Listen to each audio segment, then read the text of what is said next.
अंतरवाली सराटीमध्ये ज्या जेवणाची व्यवस्था सकाळी तयार करत असतात आणि तिकडे भारत संघर्ष मनोज जरांगे पाटील यांचा आंदोलनाचा 9वा दिवस आहे।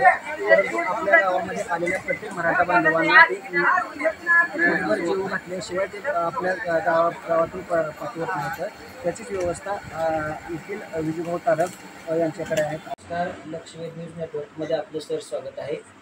खरं तर आज मराठा संघर्ष योद्धा मनोज जरांगे पाटील यांचा उपोषणाचा 9वा दिवस आहे।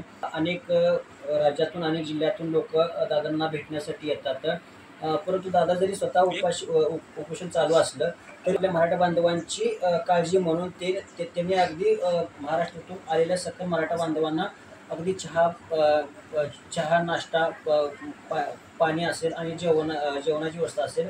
अंतरवाली सराटीमध्ये आलेला माणूस कोणताही उपाशी कुठे जात नाही, याच विषयावरती चर्चा करण्यासाठी आज आपल्यासोबत आहेत विजयभाऊ तारक। दादा काय सांगा, हे नेमकं नियोजन कसं चालतं आणि असंख्य लाखो मराठी अंतरवाली सराटीमध्ये येतात, नेमकं याचं नियोजन कोण करतं आणि कसं होतं? याचं नियोजनामध्ये एक मधुकर जमापारी म्हणून आहेत, जे की ताप्यातले जेवणाचं नियोजन देखील त्यांच्याकडेच आहे आणि इथं मी आणि ती आहे, तर हे आमच्या घरासमोर आहे, इथं घर आहे आपल्यावर।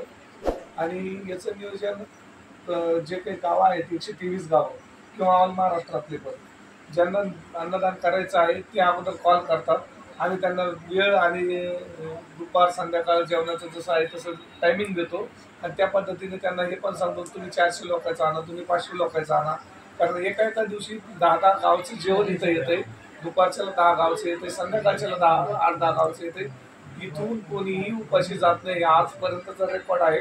आणि एक विशेष म्हणजे संघर्ष योद्धा मनोज जरांगे पाटील यांचा आजचा उपोषणाचा 9वा दिवस आहे, पण आजही आमच्या सगळ्यांच्या डोळ्यात एका डोळ्यात पाणी आहे आणि एका डोळ्यात आनंद देखील आहे, एका डोळ्यात पाणी आहे, अश्रू आहेत। त्याचं कारण हे आहे की दादांचा आजचा उपोषणाचा 9वा दिवस आहे, दादांनी अजून अन्नाचा एक कणही घेतलेला नाही, पाणी देखील पिलेलं नाहीये, पण एक आनंद एका डोळ्यात आहे की दादा स्वतः उपाशी राहून मराठा समाजातील कोणताही व्यक्ती उपाशी इथून जाऊ नये म्हणून दादांनी ही सगळी सोय किंवा दादांच्या मार्फतच ही सगळी सोय सुविधा उपलब्ध झालेली आहे।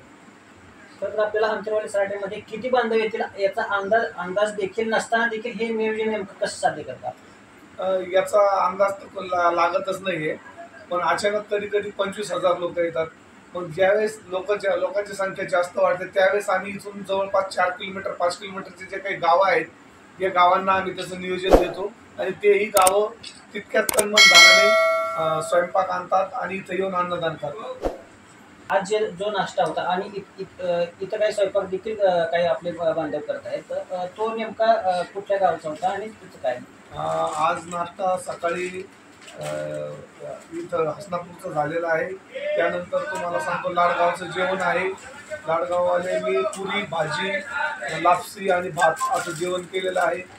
म्हणजे बस स्वयंपाक चालू आहे सध्या, आचार्य इथं आहेत, त्यांच्या महिला इथं आहेत, ते सर्व टीम इथं रात्री झाली होती आणि आता कमीत कमी लवकरात लवकर म्हणजे 10 वाजेपर्यंत ते स्वयंपाक पूर्ण करून बांधवांची सोय करणार आहे। एकच सांगतो की खरं तर म्हणजे बिगर आमंत्रित न करता लोक शक्यतो कुठे जेवायला जात नाही, पण ही एकमेव जगातली अशी जागा आहे की तिथं कोणालाही आमंत्रण द्यायची गरज नाहीये, कुठं कोणाला चटई टाकायची आसन टाकायची गरज नाहीये।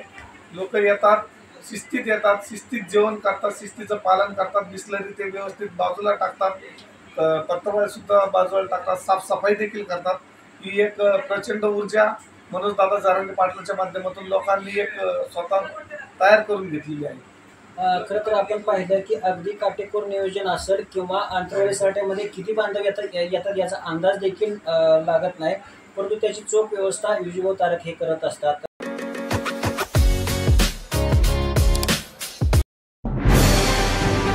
आजच आपल्या लक्षवेध न्यूज नेटवर्क या चॅनलला सबस्क्राईब करा, व्हिडिओला लाईक करा आणि